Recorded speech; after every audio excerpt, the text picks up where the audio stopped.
Tinding bakbakan at angatan ang nakita natin rito at hindi nagpapaiwan rin dito si Calvert Valdez. 7-11 bumanat na naman rito at Mervin Corpus lumabas dito sa kanilang last labat ay na James Mendoza ng Team Go for Gold ay hindi rin siya nagpapaiwan. Magandang abangan yung ating krimat yan. Sprinter versus sprinter dahil sino kaya ang mananalo rito?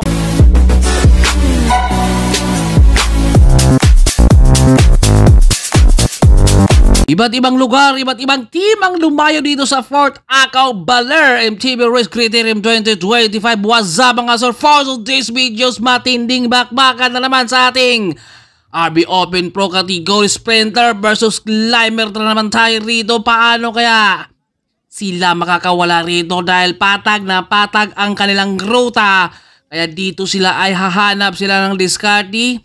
Mervin Corpus sa MTB, hindi siya makakawala kay Gilbert ang Team Ilocano Express at dito kumaga lumikod na muna si Corpus, pinagmamasdan na muna niya ang harapan ng peloton kasama dito ang mga 7-11, Go for Gold at saka Cambiados Team Racing from Bacolod, mga Derena, Victoria, Dandix, dito mga Pangasinan 3115, marami at iba't ibang team dumayo. Yan timbang nakasunod kaagad rito kay Rustom Lim ng Team MPT Dry Hub. Grabing banatan, angatan ang nakikita na naman natin rito dahil patag na patag ang kalang ruta.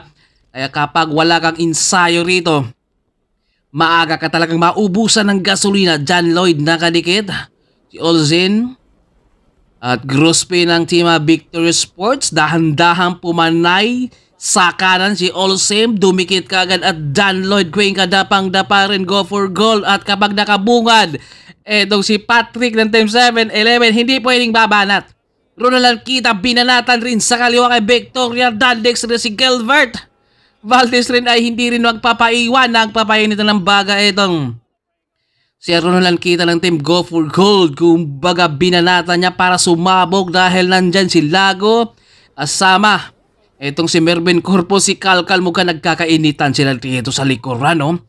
Nagkakagit-gitan si Corpus at Kalkal. 7-11 Julian na naman kaliwa to kanan ang banatan ang nakikita natin rito. Dahil dito natin makikita yung kanilang mga ensayo talaga. Dahil kapag wala kang ensayan, di mo magagawa yung mga unli interval dito. Kumbaga mananatili ka talaga sa likod. Pero kapag nakabungad ka, malamang may ensayo ka at solo breakaway na. Si Mark Jero from Baler, ito na yung kanyang balwarte pero maraming dumayo kaya mahirapan rito ha. At si Sean Charmento ng Cambiados Racing Team na dumayo rin from Bacolod. Kung mga malayo talagang pinangagalingan ng iba rito ha, para lang sumali dito sa may Fort Acaw Baler 2025 Breaks and Banlogren. Lumabas din dito ng Dandix Prime. Grabe yung mga angatan nila. Dito talaga natin nakikita yung kanilang mga sipag sa ensay. Renato Sabido nandito rin, si Kalkal. Ito yung ating Tour of Luzon na under 23 champion. Ito yung peloton, no? Kasama rin dito si Daryl, Jomar, sprinter to sprinter, pero napapansin na natin dito na parang binabantayan na naman nila dito si Corpus. Andito si Daryl, si Marcos Aidan.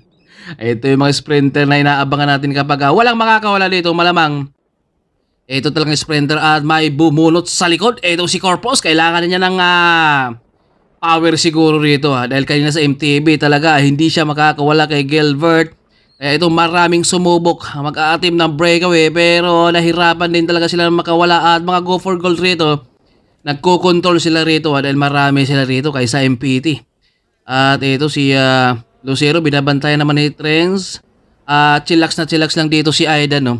Na pinapabanat lang niya yung kanyang mga kakampi rito dahil siya talaga ang babanat sa huli nito. At Roland kita napaka-agresibo rin dito na kapag may kasama ito si Ronald Kita, pwede naman niyang itutuloy.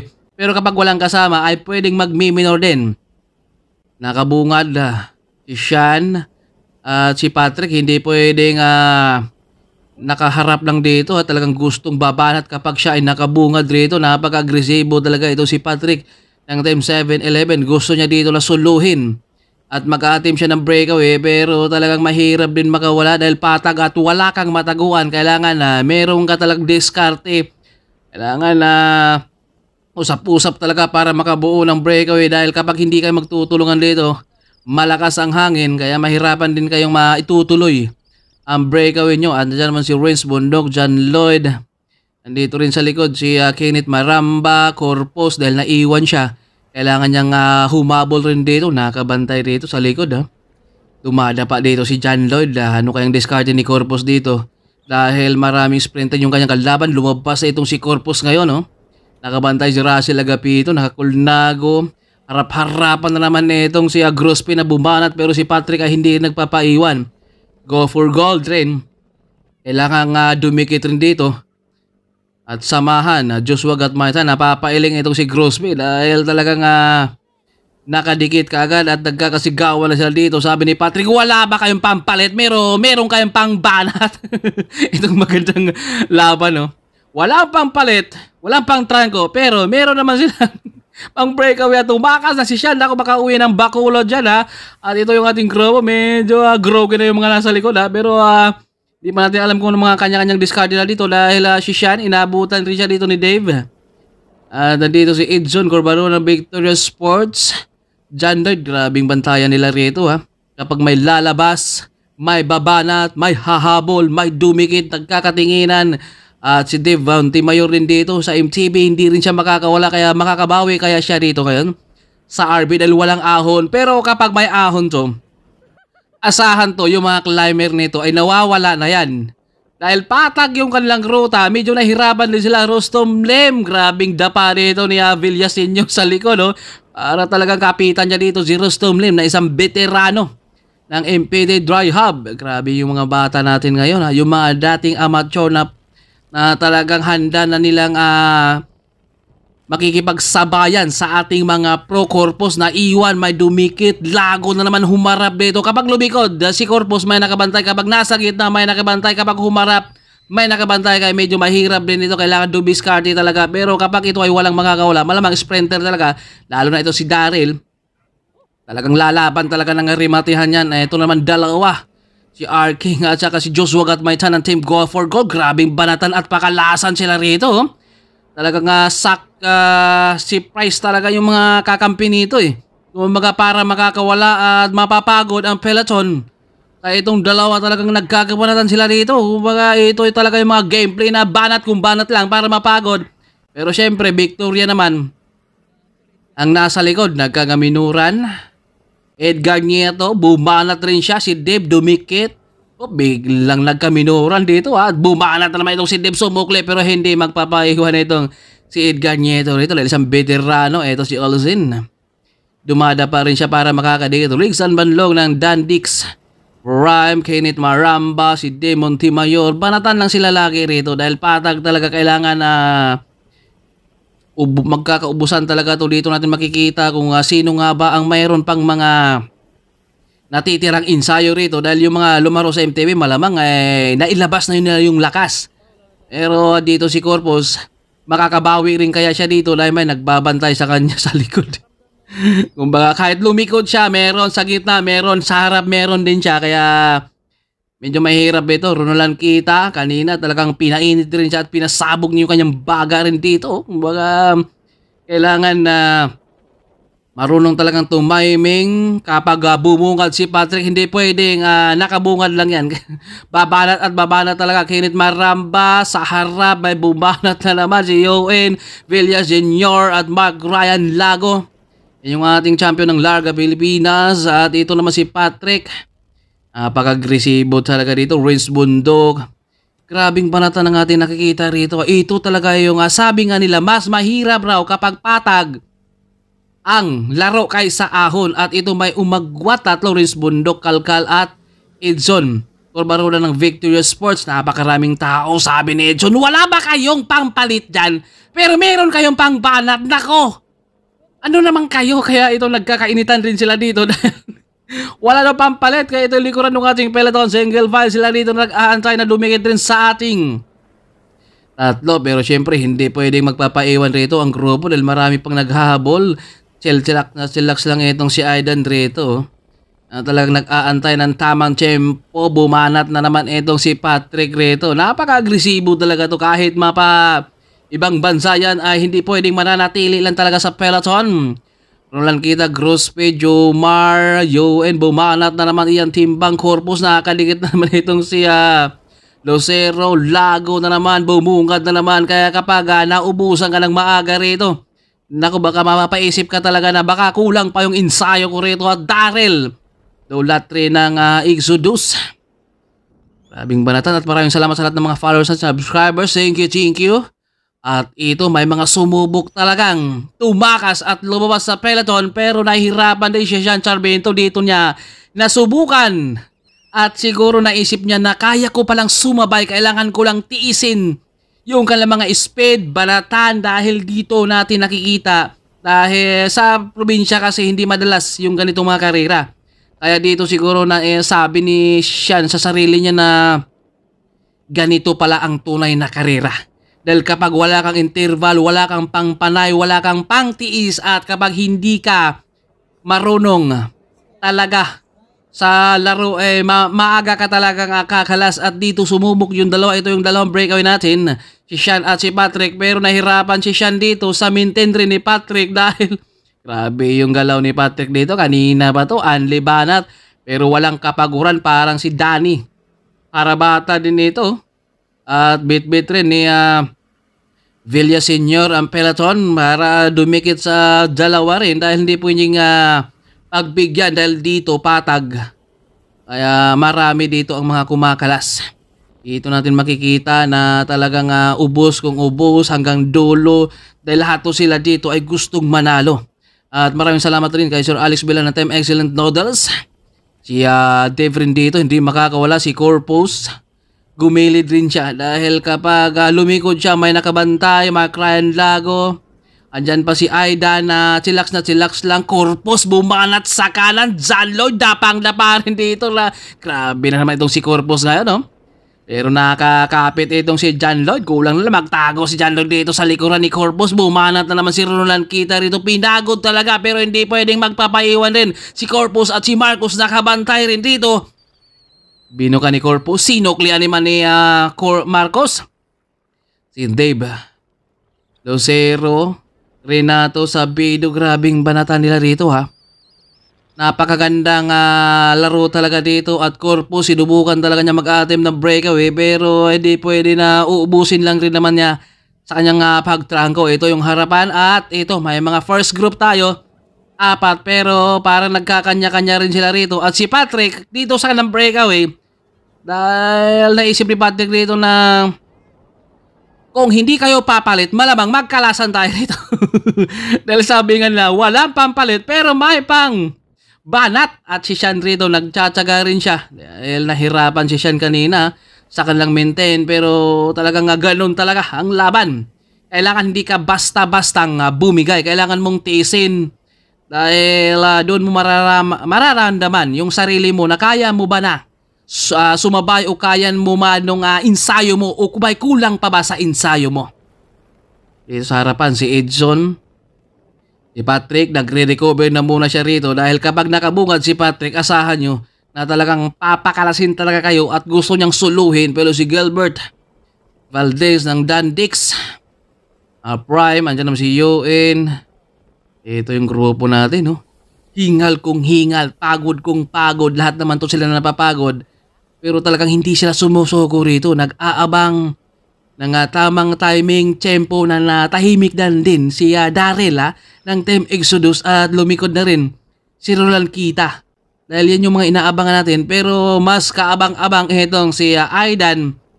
Dahil pinagbabanatan lang niya yung kanyang mga kakampi rito. Siya yung talagang inutusan yung mga kakampi na banat lang kayo dyan. Akong bahala re-remate mamaya. Kaya nandito lang sa gitna na kung saan sabay-sabay lang talaga siya at Rex and Banlog ng Dandex. Ito, git-gita na muna sila rito dahil gusto talaga lang makabuo at makawala sa grupo dahil mahirap ito. Dahil mga sprinter talaga ang lamang rito. Joshua, Gatmaitan, Edson, 7-11 si Olsen at Lucero. Ito yung harapan ng peloton.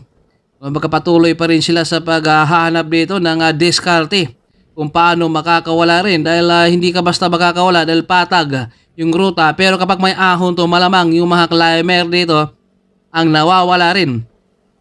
At Grospe sinubukang agwatan pero si Patrick rito hindi talaga pwedeng magpapaiwan. Joshua Gatmaitan, si Olsin apat ang sumubok rito na umagwat sa peloton pero Dandix naman ang humabol, Lucero.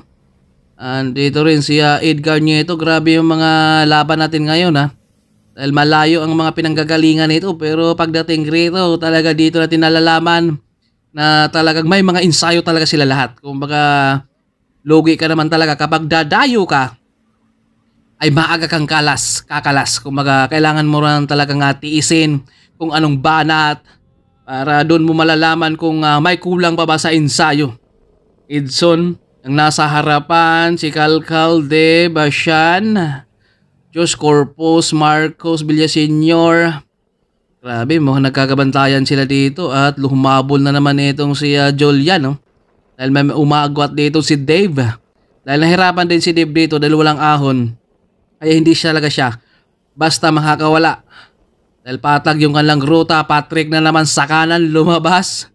Go for gold na naman, dapang-dapa si Lucero at si Sean Sarmiento. Hindi rin nagpapayong Kenneth Maramba.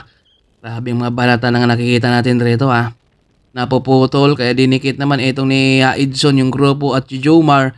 Nandito rin si Kuya Emil Yan yung mga pro na ex-pro yan. Yan yung mga veterano. Parang kasabayan nata ni Ronald Uranza rin yan At ngayon medyo lakas pa rin At si Devreto siguro naiisip talaga niya na napakahirap pala pagpatag ang ruta kaysa ahon. Dahil dito hindi ka basta makakawala, kailangan dumiskarte. Nakikita na naman sa harapan itong si Patrick Banat na naman. Nandito rin si Tris handang humabol. Dahil nandito yung kanyang sprinter na si Mervin Corpus. Kaya kailangan niyang dumikit kaagad rin. Si Calcal, Mark Ryan Lago.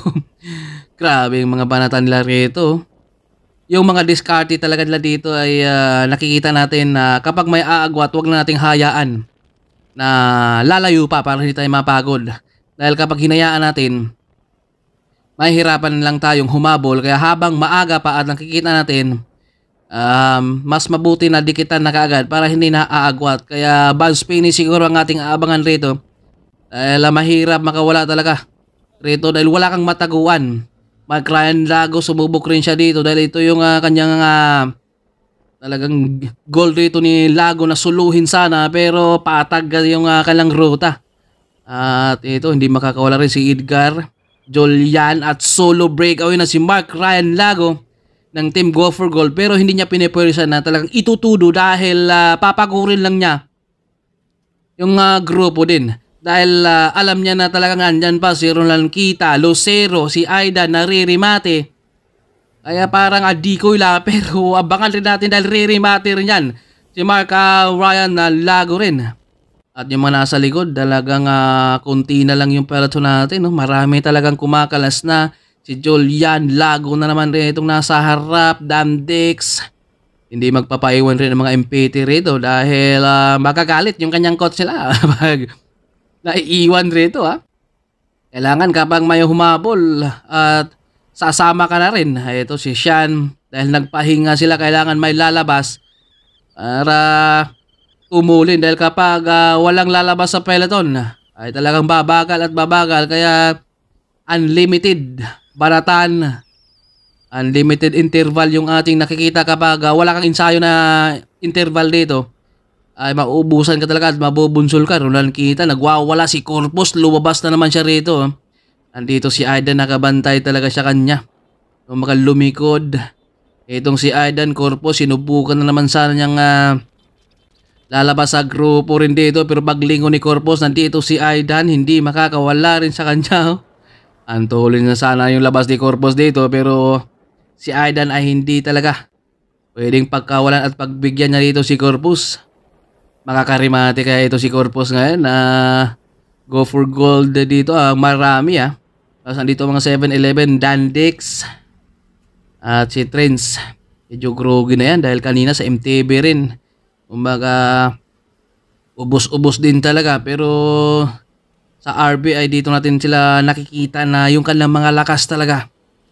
ay talagang pangdigmaan talaga. Handa talagang lumalaban at chillax na chillax lang itong si Aidan rito sa likod. Oh. Na pinagmamasdan niya si Corpus kung binabantayan. Talagang timing talagang kailangan rito at hindi natin nakikitang bumabanat si Aidan. Kumbaga sabay lang muna sa Agus. Kumbaga floating lang ang sabi nga nila at Lucero dinadala, binuka. Si Trins naman ang pumalit, si Olsen at Dandix. At si Corpus dito sa likuran, kahit saan siya magtago rito, may nakabantay at tahimik din si Daryl na nasa likod lang din. Kung mga nag-aabang rin yan dahil hindi pwedeng hindi ririmati yan si Daryl dahil yan yung kanyang favorite moves talaga. Yung ririmati kapag walang breakaway rin. Si Corpus sinubukan na umagwat dito. Pero kapag wala kang kapalitan rin, mahirapan ka. Kailangan meron kang kasama. Kaya ito ay parang buzz finish talaga ang ating aabangan sa kanila ngayon. Dahil maraming sumubok, hindi pa rin nakakawala rin. Ito si Trins, pag nakabungad talaga si Patrick, asahan nyo na talagang magkakagulo talaga ang peloton at mabubulabog yung palitan gawa ng babanat si Patrick. Hindi niya gusto yung dalahan, gusto niya rito ang magkalasan tayo dahil may ensayo ako. Sarapan itong dating magkakampi. Si Trins, pumalit naman itong si Jomar. Usap-usap na sila dito ni Roland Kita na talagang kailangan na muna nating pagurin muna. At lumabas din itong si Edson. Kaya na kayang masasagad ng finish line si Olsen. At Lucero ay hindi rin nagpapaiwan kapag may lalabas sa grupo. Andyan kaagad naghabol para hindi na aagwat. Kaya grabing bantayan at interval ang ating nakikita rito ngayon. At Roland Kita nagwawala rin. Rito habol naman kagad itong si Prince Bundok. Ito si Trins. Tinawag niya rito si Corpus na kailangan muna natin na kumapit rito at humabol dahil kapag napag-iwanan tayo rito, naku, baka mahirapan. At nandito na si Aiden nakahanda na. Oh. At nandiyan rin si Kuya Emil nasa likod na talagang lakas Pero syempre, sa ganito katulin, dito natin nakikita na yung mga pro talaga natitira dito sila yung may kakayahang talagang dumiskarte kung paano makapag-recover ka agad. Roland Kita bumanat na naman dito sa harapan, habol na naman Dandex, si Patrick hindi nagpapayuan at Villa Senior din. Ang lakas na ngayon handa na niyang talagang makikipagsabayan rito sa ating mga pro rin at ito ay umagwat. Itong dalawa, kapag itutuloy nila itong dalawa at kapag walang naghabol rito, malamang sa nakikita natin rito ay mas lamang dito si Patrick, pero papayag kaya ang MPT at saka go for gold at Dandex. Kaya ito ay lumabas si Mark Ryan Lago, second group tatlo si Olsen, Riggs, Albanlog at Jolian.